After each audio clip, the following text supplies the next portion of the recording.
Salut à tous, je m'appelle Antoine Caron et je suis heureux de vous accueillir sur cette chaîne dédiée à la pêche. Ici, je partage des astuces sur la pêche, le choix des appâts et des leurres, et j'aide également les débutants. Abonnez-vous pour rester toujours au courant. Et maintenant, passons au sujet du jour. Bonjour à tous. Dans cette vidéo, je vais vous parler d'une technique de pêche qui a fait ses preuves, le drop shot. Que vous soyez débutant ou pêcheur expérimenté, cette méthode est incroyablement efficace pour attraper différents types de poissons. Je vais vous expliquer comment elle fonctionne, les équipements nécessaires et quelques astuces pour maximiser vos chances de succès. Restez avec moi pour découvrir tous les secrets du drop shot. Le drop shot est à mon sens une des techniques qu'un pêcheur qui débutait se doit de connaître afin de lui permettre de prendre rapidement du poisson. La perche est la première espèce carnassière ciblée par cette technique. Vous pourrez capturer également du sandre, du brochet, du black bass et bien d'autres espèces telles que le chevenne, le rotangle, voire même la carpe. Le matériel recommande. La canne, deux écoles s'affrontent. Certains recommandent une canne d'action, fast, voire extra fast, tandis que d'autres conseillent une action, regular fast. J'utilise les deux mais pas dans les mêmes circonstances. Elle peut être spinning comme casting, c'est surtout une affaire de goût. Le heavy drop, l'action, fast, s'impose dans le cadre d'une pratique en heavy drop. C'est-à-dire avec un montage drop shot d'un plomb terminal de plus de 15 grammes. C'est une approche édictée par les conditions automnales ou hivernales. En effet, les rivières sont souvent en crue et par conséquent les débits sont importants. Il faut impérativement plomber lourdement pour résister au flux. Cette pratique va de pair avec l'usage de leurre souple de taille 3 à 4 pouces. La puissance de la canne sera à minima une médium, 5 à 20 grammes, et idéalement une medium heavy, 10 à 30 grammes. Le drop shot light, l'action, regular fast, est la plus appropriée. Le plomb terminal va rarement dépasser les 10 grammes. Le souple est souvent un 2 pouces qui imite soit un petit poisson, soit une écrevisse, soit une larve ou un ver de terre. Le drop shot light se pratique en période estivale et en début d'automne quand les prédateurs sont focalisés sur les alevins et les bestioles vivant dans les herbiers. La puissance de la canne oscille entre une ultra light, 0,5 à 5 grammes, jusqu'à une medium light, 3 à 15 grammes. La perche commune, espèce cible, a une bouche fragile, ce qui oblige à utiliser une canne d'action, regular fast. Cette action particulière limite le décrochage du poisson au cours du combat. La résonance de la canne est fondamentale.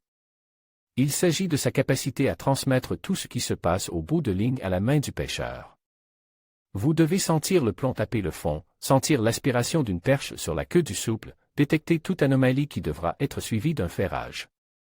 La longueur de la canne varie entre 2 et 2,40 mètres suivant que l'on pêche d'une embarcation ou du bord, et en fonction de l'encombrement des berges. Le moulinet, il ne sert que de réserve de fil. Il convient d'utiliser un moulinet en rapport avec la puissance de sa canne et de l'espèce visée, soit une taille 1000 à 2500 pour une canne spinning. Tresse ou nylon? Tresse sans hésitation, il faut ressentir tout ce qui se passe en bout de ligne. Le diamètre se doit d'être cohérent avec votre matériel. Je vous recommande une tresse comprise entre 6 et 12 centièmes de même. Bas de ligne, il est en fluorocarbone pour sa résistance à l'abrasion et pour sa discrétion. Le diamètre va se situer entre le 22 et le 30 centièmes de même. Sa longueur doit être au minimum de la longueur de votre canne. Le montage et ses variantes. Le montage est assez simple dans sa conception. Il s'agit d'un plomb terminal qui repose sur le fond. Plus haut sur le bas de ligne, un hameçon y est fixe directement par un nœud palomar ou en potence. La pointe de l'hameçon doit être tournée vers le haut. À la place du plomb drop shot, vous pouvez utiliser une tête plombée, sur laquelle je vous conseille d'utiliser un souple de type shad en 3 pouces et pour le souple, monte en potence, une taille de 2 pouces. Ce montage imite à merveille un prédateur chassant une proie. Le kickback rig est une autre variante du montage drop shot, il les recommande pour les secteurs peu encombrants sur le fond. Il s'apparente à un montage à la tirette. Il semble beaucoup plus utilisé en Allemagne qu'en France. La vidéo ci-dessous vous montre bien le montage, son animation et ses résultats en action de pêche. Les hameçons. Il faut utiliser une taille d'hameçon adaptée au leurre employé. En fonction de l'encombrement du poste pêche, vous pourrez utiliser des hameçons simples à œillet ou des hameçons texans. Le montage du souple sur l'hameçon pourra se faire, comme sur une tête plombée traditionnelle, pique par le nez, façon wacky. Table de correspondance entre la taille de l'hameçon à utiliser et la taille du leurre souple. Attention, plus le numéro de l'hameçon est grand, plus l'hameçon est petit en taille. Taille du leurre, taille de l'hameçon texan 2 pouces, 5 cm, numéro 6 à 4, numéro 4 3 pouces, 7.5 cm, numéro 4 à 1, numéro 1 à 1/0 3 pouces 1/2, 8.5 cm, numéro 1/0 à 2/0, numéro 2 à 3/0 4 pouces, 10 cm, numéro 2/0 à 3, 0, numéro 3/0 la plombée. La forme, la nature du fond et l'encombrement du poste vont vous guider dans le choix de la forme de votre plomb terminal. Ainsi, la forme, bâton passe bien au milieu des herbiers et sur un fond caillouteux. Elle n'a par contre pas une bonne tenue sur le fond, en cas de fort courant, le plomb risque de dériver. Ce qui vous obligera peut-être à utiliser un poids supérieur. Conique est à privilégier en pêche à la verticale d'un bateau ou d'un flotte tube. Elle résistait très bien à une forte pression du courant, et sa large surface fait qu'elle s'enfonce peu sur fond sablonneux vaseux. Elle s'accroche facilement dans un entrelac d'herbier ou de bois mort, à privilégier sur un substrat propre. Ronde est le modèle passe-partout. Le plomb s'accroche facilement sur un fond caillouteux. Poire est un intermédiaire entre le modèle bâton et le plomb rond. La matière, la grande majorité, est faite de plomb. Le tungstène se développe mais le prix d'achat est plus élevé pour ce matériau. Un plomb en tungstène sera plus discret qu'un modèle en plomb de même poids. C'est intéressant uniquement pour les pêches en drop shot light. Mais cela peut également être judicieux si votre choix est lié à une volonté délibérée d'émettre un son plus aigu, tungstène, lors du contact de la plombée avec un substrat dur, ou au contraire un bruit mat, plomb. J'ai trop peu expérimenté cette option pour vous faire part de mon opinion. J'utilise pour ma part, essentiellement, le plomb comme matériau pour son aspect économique. En effet, la perte de tout ou d'une partie du montage n'est pas rare au cours d'une session. Le poids, mon choix se fait en fonction de la vitesse du courant, du vent, de la distance de pêche, de la profondeur du poste. Je vous recommande dans une rivière pas trop rapide, type Saône, de commencer par un plomb pesant 10 grammes. Il faut que vous preniez l'habitude d'observer ce qui se passe et d'analyser ce que vous ressentez. Si vous sentez à travers la ligne jusqu'à votre poignet, l'impact du plomb sur le fond c'est déjà un bon indice. Si vous n'éprouvez rien, passez à un poids plus lourd, un seul gramme de plus peut faire la différence. Si vous pêchez en rivière, dès que vous allez soulever le plomb du fond, le courant va prendre appui dessus et le décaler naturellement vers l'aval. Il faut observer si le plomb se décale de quelques centimètres ou au contraire de plusieurs dizaines de centimètres. C'est une indication pour savoir si la plombée est trop lourde ou trop légère, en fonction de ce que vous voulez faire. En cas de vent, pour garder le contact, vous serez peut-être dans l'obligation de pêcher plus lourd qu'à l'accoutumée. Ajuster le poids du plomb aux circonstances de pêche, cela peut avoir une incidence sur le rythme des touches. Croyez-moi, quand vous pêchez à côte d'un spécialiste, et que lui enchaîne les touches quand vous n'en avez presque aucune, c'est et que vous devez ajuster un ou plusieurs paramètres du montage. Le poids influence la vitesse de descente du montage vers le fond, et en fonction de l'animation que vous lui conférez, cela peut avoir une incidence. À noter également qu'il est possible d'utiliser une plombée composée de chevrotine fendue, étalée sur le bas de ligne pour faire en sorte que le montage descende dans la couche d'eau de façon lente afin d'intercepter des prédateurs suspendus dans la colonne d'eau. Le plomb drop shot, son avantage majeur constitue en un pince-fil, système permettant de changer rapidement le plomb par un autre, tout en conservant la même distance entre la plombée et l'hameçon. Néanmoins, n'importe quel plomb peut convenir pour cette technique. Vous pouvez utiliser un plomb d'Arlezay qui est équipé d'un émerillon. Ils sont distribués dans des poids allant de 5 à 30 grammes. De simples chevrotines fendues, des olivettes fendues recyclées de votre passe de pêcheur au cou. Ou pêcher en drop shot. Cette technique est très polyvalente. Elle vous permettra aussi bien de pêcher en grande profondeur comme dans moins d'1 mètre d'eau. Le drop shot se pratique dans une grande diversité de biotopes, en rivière, en fleuve, en canal, en lac de barrage comme en étang. L'action de pêche en drop shot. Les animations à la verticale. Si vous êtes à bord d'une embarcation, l'une des actions envisageables est une animation à la verticale sur un poste marque. Pour une certaine discrétion évidente, la plupart du temps, on opérait avec une grande profondeur sous le bateau, mais ce n'est pas une vérité absolue. La clé de la réussite dans une faible profondeur devant être la discrétion de l'approche. Ainsi, j'ai pu faire l'expérience en kayak, avec 1,50 m d'eau sous le hobby, en tenant ma canne spinning en porte-plume, d'arriver à déclencher la touche d'un brochet en busque dans un herbier. Bien, évidemment cette approche sera facilitée si vous êtes ancre ou que la dérive est presque nulle.